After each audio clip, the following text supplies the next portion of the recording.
In the headlines, bandits killed 26 people in a renewed attack on farmers in Maradu local government area of Zamfara state. Elected PDP members asked to close ranks as Bauchi State Governor emerges chairman PDP Governors Forum, and party braces up to be viral opposition party. Federal Capital Territory Administration demolishes 480 shops at UTC complex to give way for renovation. And lastly, Ugandan soldiers killed by Al-Shabaab militants in Somalia. Hello and welcome to Trust TV News Updates. I am Martia Umar. Thank you for joining.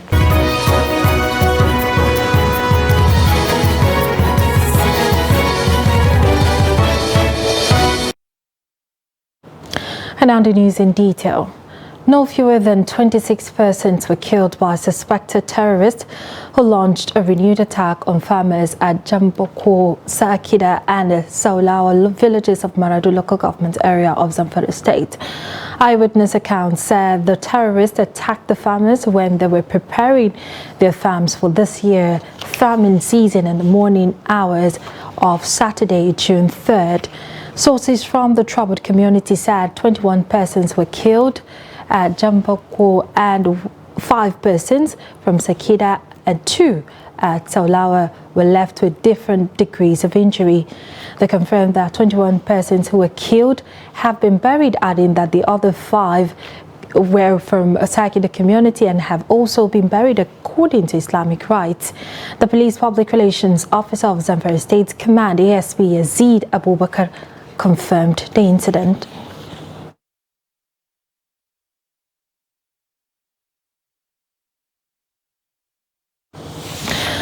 At least 2 soldiers were reportedly killed and several others injured when the Islamic State of the West African province ISWAP attacked reinforced troops with a vehicle-borne improvised explosive device in Avadam local government area of Borno State.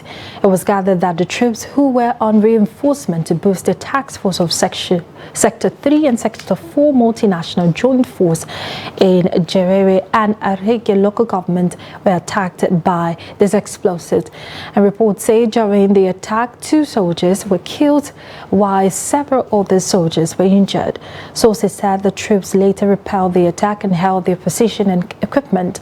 The number of terrorists killed, including the suicide bomber, was unconfirmed. The ISWAP terrorists have intensified attacks using various equipments and mines to prevent troops' incursion into the enclaves. The troops of Operation Hadenkai and Multinational Joint Task Force had, since May 6 and 28, eliminated 55 ISWAP terrorists, including some top commanders, in a major offensive in the terrorist hideout in the fringes of Arege in Malam Fatori, Abadam local government area of Borno State. The National Commission for the Coordination and Control of Proliferation of Small Arms and Light Weapons, NATCOM, has reiterated its commitment to mop up small arms and light weapons, which had heightened Nigerian security challenges over the years.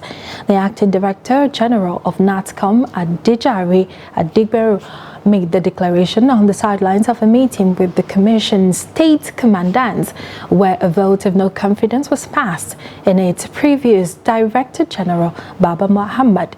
Adigberu pledged to take the fight to the perpetrators and smugglers of light weapons into Nigeria and ensure that they face the full wrath of the law. The acting NATCOM boss also called for the support of the new administration and incoming 10th Assembly to achieve its mandate. We are suffering insecurity in Nigeria of these illegal importations of arms and ammunition, which in collaboration with other states or of ECOWAS to work together hand in hand and to try and minimize or eradicate totally what the National Commission NATCOM is about.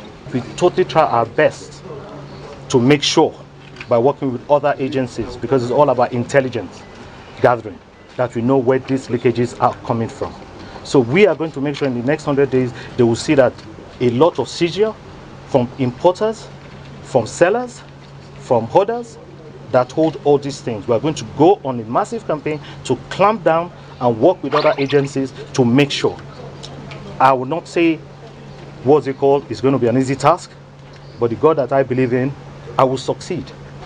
It will be nice for them, for our good president, to embrace us, to make sure and give us all the necessary backing, including the National Assembly, the 9th Assembly, and the incoming 10th Assembly. The Nigerian Union of Journalists, NUJ, has directed its members to join the Nigerian Labour Congress NLC directive to its affiliated unions to mobilize for a complete shutdown of economic activities across the country on Wednesday, June 7, 2023. The strike is for the federal government to reverse the recently fixed fuel pump price by the Nigerian National Petroleum Company Limited, NNPCL. The Central Working Committee of the NUJ, after deliberating on the matter, round the NLC's position and proposed strike a worthy action as it is in the best interest of Nigerian citizens. NUJ National Secretary Tribal Usman Liman disclosed this in Abuja that journalists in the 36 states and the Federal Capital Territory will join the NLC in the strike. The National President Chris Isiguzo and the National Treasurer Bamidele Atumbi said members unanimously adopted the NLC's position on the issue. CWC said that although the removal of fuel subsidy would free allocations which could be channeled to the provisions of the infrastructure and creation of additional jobs, the sudden removal could, however, lead to social unrest and protests as people perceive the government as being insensitive to their plight. CWC also noted that already there was an astronomical increase in the prices of petroleum products and high inflation, which had drastically reduced the purchasing power of citizens. Accordingly, the CWC directed all state councils to mobilize members to withdraw their services and commence protest nationwide if the Nigerian National Petroleum Company Limited, NNPCL, refuses to reverse the new price regime in the oil sector. The former Vice President of Nigeria, Atiku Abubakar, has asked elected members of the People's Democratic Party, PDP, to unite the party and make viral opposition, even as he hopes to reclaim his electoral victory at the Election Petition Tribunal. Atiku Abubakar made the call during a special PDP retreat for the elected officials held at the Banquet Hall, Government House, Bauchi. Adumu Imam completes the story. The stakeholders of the People's Democratic Party converge in Bauchi to chart way forward after losing 2023 presidential election and governorship election in Sokoto and Benue states, though the party retains sizable number of seats in the 10th Assembly. The gathering recorded large turnout of elected party members at national and the states level. Presidential candidate of the party, Atiku Abubakar, re-echoed his determination to be Nigeria's president, urging members to unite and close ranks. You must remember those and that Nigerians expect your work as National Assembly members to reflect those promises that we made to them. That you are not currently in the INEC selected governing party is not an adequate excuse. Some of the party chieftains stressed the need for party supremacy, explaining it is time members maintain some semblance of political maturity and sophistications in the Nigerian politics. We know it, and we have a responsibility to mobilize like minds to build a party that will be responsive to the aspirations of Nigeria. Conflicts with the governors and within our ranks serve only to divide us and undermine our shared objectives. Our governors are partners in progress, and it is by working with them, not against them, that we can effect the desired change. It's only when we work together and they work together with their governors that they can escalate it to the national level, to bring to the forefront issues as they relate to their various states and as they disturb their states, because they they are the representative of both the governor and the people from their various states to the national level. If we are united, no matter the circumstances, no matter the challenges, we will eventually, within the context of the optics, in content and in character, manifest good opposition. And that will be for the betterment of Nigerians. Former Governor Kaduna State Senator Ahmed Makarfi and the host Governor Bala Mohammed also speaks on key issues that need to be addressed to make the party stronger. There's a time you collaborate, even with the majority legislators or those in government. There are times you oppose except if you are defeated. Governments will come and go, but our country will remain. And as a responsible opposition, we must, where it is required, do things in the interest of this country. Because if there's no Nigeria, then there's no us. Seyi Makinde, Governor of Oyo State, PDP members agreed to support their candidates at various election tribunals to reclaim their electoral victories. Bauchi State Governor Bala Mohammed and his Rivers State counterpart, Siminalayi Fubara, emerged chairman and vice chairman of PDP Governors Forum. And the Imam, Trust TV News, Bauchi. And now to Taraba State, where John Kizito has emerged Speaker of Taraba State House of Assembly after inauguration of the 11th Assembly. The inauguration followed Governor Agbu Kefes's proclamation. The report. After reading the proclamation for the inauguration of the 10th Assembly, Clerk of the House, Mele Ogungu, called for nomination from members to elect a new Speaker of the House. Member representing Wukari 2 constituency, Josia Yaro Angie, nominated John Kizito Benzina, representing Zin constituency, to retain his position as a Speaker of the House.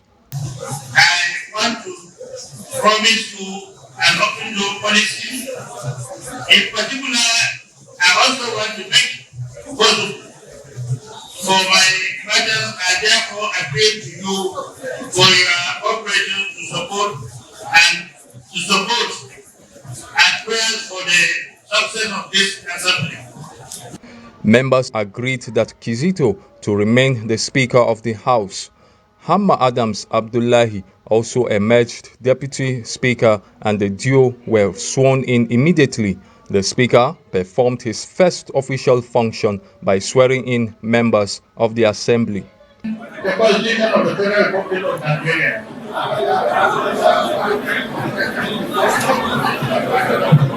and that I will abide by the code of conduct contained in the fifth schedule to the Constitution of the Federal Republic of Nigeria. So help me God. Out of 24 members of Taraba State House of Assembly, PDP leads with 13 members, followed by APC with 7 and NNPP with 2. SDP and APGA have 1 member each. In the meantime, Governor Agbu Kefas has asked residents to support the new administration to ensure security and safety of the people in the state. The governor told newsmen that his administration will give chance to the younger generation to showcase their talent. In the press briefing, Kefas promised to go around the 16 local government of the state to ascertain the level of their achievement so as to know the necessary projects that need to be considered in order to set the state running to ensure the well-being of the indigents. I have to carry people along so that it won't be as if I'm taking decision. Already I have, but I need to consult very widely. I need to allow people from their community to make contribution so that we work together as a team. So that I won't be like Mr. No. Taraba State has been battling with communal unrest, banditry and kidnap for ransom. The Oyo State Governorship Election Petition Tribunal has dismissed the petition by the Action Alliance Party against Governor Seyi Makinde and the PDP. The court sitting at Ibadan also awarded the sum of 600,000 naira against the petitioner. The three-man panel tribunal are Justice Ejiro Emudaino, Justice Baraka Wali and Justice I.S. Galadima. The chairman of the tribunal, Justice Ejiro Emudaino, in her ruling dismissed the petition and awarded a cost of 100,000 naira to the first respondent, 250,000 naira to second respondent and 250,000 naira to the third respondent, respectively. The petitioner's lawyer, Rowe Tibo, had told the court that he wanted to discontinue and withdraw his petition. He tendered his apology to the tribunal and senior counsels, and in his reaction to the ruling, the lead counsel to the appellant, Kunle Kalajai, called for the amendment of the electoral law. We actually withdrew the matter in the interest of justice, in the interest of peace, in the interest of tranquility in Oyo State. That is why we withdrew the application. We reviewed our position and we said it is best we withdraw the application for peace to reign. The Electoral Act ought to be amended to create a threshold that if you have not scored at least a quarter of all the total votes cast in the state, you should not come to the election tribunal. It is high time we looked at the provisions of our electoral law so that only serious petitioners will have access to the courts. I think a threshold should be created that if you have not won XY number of votes, which constitute 25% of the total number of votes in the whole state, you should not come to the tribunal. Because if not, unserious petitions like this will abound. You're watching Trust TV News Update. Coming up shortly, we'll take a look at what this year's rains have in store for us. Details of this and more after the break. Do stay with us.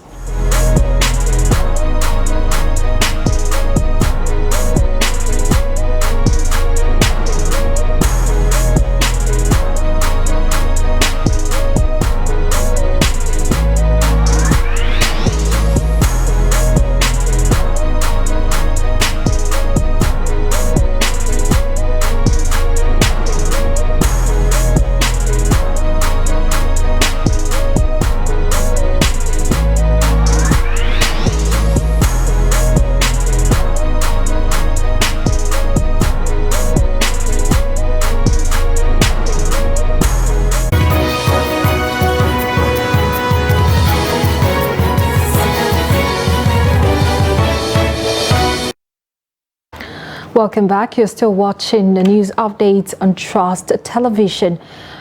Look at our top stories. We told you earlier that bandits killed 26 people in a renewed attack on farmers in Maradu local government area of Zamfara State.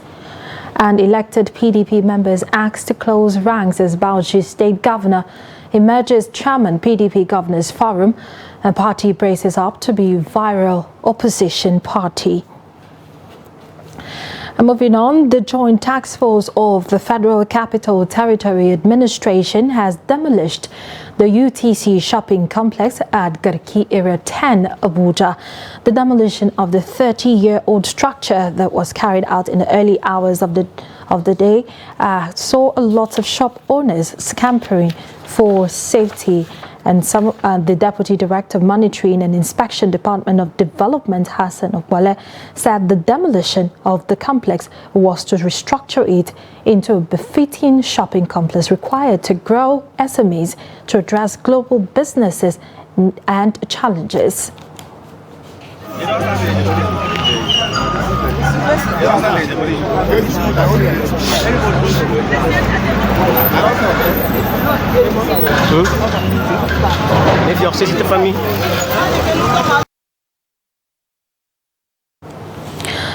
The 2022 Pan-African Medical Journal report says Nigeria accounts for 100,000 to 150,000 newborns living with sickle cell disease annually, accounting for 33% of the global burden of the disease. According to the report, access to medical services is a major challenge for the over 4 million Nigerians living with the sickle cell disease. It says poverty and insufficient health care centers are some of the reasons the SCD survivors are plunged to further hardship. Ibrahim Ismail speaks to the leadership of the Gombe State Sickle Cell Association on their struggle to access health care. The report. Sickle cell disease is a group of disorders that cause red blood cells to become misshapen and break down. The cells die early, leaving a shortage of healthy red blood cells and can block blood flow, causing pain, known as sickle cell crisis. Al-Musanna Ibrahim is a 27-year-old patient of sickle cell disease and organizing secretary, Gombe State Sickle Cell Association. He said life has been very difficult surviving with sickle cell disorder. Living with sickle cell anemia is very difficult because we are facing many challenges. I remember that time when I was at home by 3 o'clock having crisis or a lot of pain, and I take my old drugs. It didn't work for the pain, and if we go to the hospital, they will assist me with fluid and blood transfusion. You know, medical experts say the burden of sickle cell can be reduced if couples know their genotype before engaging in a marital relationship. The sickle cell state, if one is avoiding a spouse or a couple with whom he has chances of giving birth to a sickle cell anemic baby, that could reduce the burden of the sickle cell anemia, because the carrier state usually don't present with any clinical features of anemia or any clinical features of complication. Due to the high cost of managing sickle cell disease, the Gombe State Sickle Cell Association is advocating for the provision of free medical services to sickle cell survivors to ease their sufferings. Our condition is very difficult. We need a good proper care, as I said.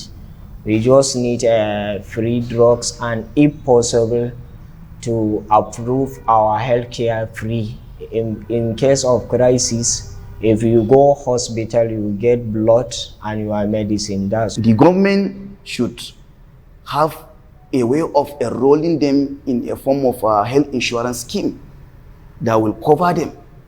Or if that is difficult, government should have a kind of means by which this sickle cell patient could get registered and get most of their drugs, and when they have complication, most of the surgical or otherwise interventions they need, government should look at making it free for them. At least 100,000 babies die from sickle cell disorder in Nigeria every year, according to 2014 statistics by the World Health Organization (WHO), making it the #1 sickle cell endemic country in Africa. Ibrahim Ismail, Trust TV News, Gombe. Some Nigerians say there's a lot the present administration of Bola Ahmed Tinubu needs to address to achieving its target of boosting the nation's economy through agriculture. With the rainy season already here, stakeholders say providing farming inputs and agrochemicals at subsidized rate to farmers will make a great deal. Silas Lawan takes a look at some factors hampering smooth development in the agric value chain. Take a look.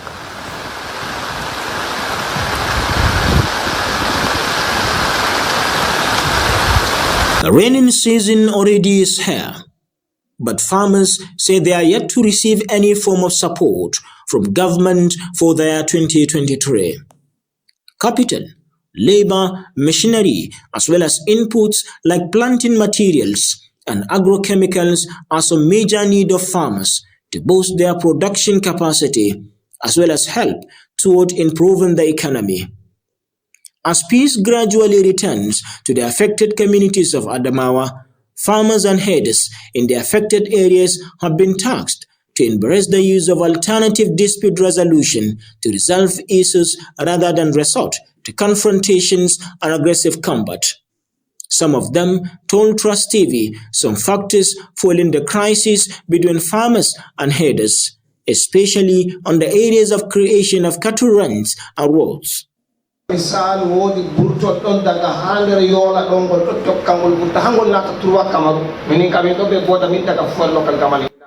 need government at all levels to look into the area of creating cattle roads that have been turned into farmland and also rehabilitated the cattle ranches. If that is done, I believe farmer-herder clashes will be a thing of the past. The possible solution is the federal government already did a feasibility studies and at least came with a white paper that we must at least produce a land for herders and also farmers, that is range. So with this, actually, let's try. If you try this, actually the peace must be available. In the past, there are 5 local governments in the states that are like a battleground. Even passersby sometimes are being affected because of what is happening there. But I can confidently tell you that peace has returned to these areas because of the actions of our governor and the contributions of all stakeholders. Stakeholders say they are committed to confronting security challenges that may negatively affect food production in the state, even as they urged both farmers and herders to continue to live in peace and demonstrate tolerance and forgiveness. It will sanitize, it will bring a peace between the herders and farmers, and they will respect the stakeholders. Whenever there is a problem, they will call their men, they will call their attention and advise them and tell them what to do and what not to do. Each person has his own boundaries. The farmers have their own, the herders have their own. But let them understand their stand. They are driving toward the same intention, same target. To end the persistent crisis, stakeholders suggest that a new policy framework on the farmers' pastoralist crisis should be developed that is both comprehensive and mutually beneficial to both groups. Silas Lawan, Trust TV News, Yola. And on the international scene, Uganda's President Yoweri Museveni has announced the deaths of 54 Ugandan soldiers in Al-Shabaab attack on a base housing African Union peacekeepers in Somalia. Museveni's statement comes a week after Al-Shabaab fighters stormed the base in Bulamara, 130 kilometers southwest of the Somali capital, Mogadishu. The armed group claimed it carried out suicide bomb attack on May 26 and killed 137 soldiers. And that brings us to the end of the news update at this hour. For more, subscribe to our YouTube channel and follow us across all our social media platforms. I am Mardia Umar. Thank you for watching. Enjoy the rest of your day.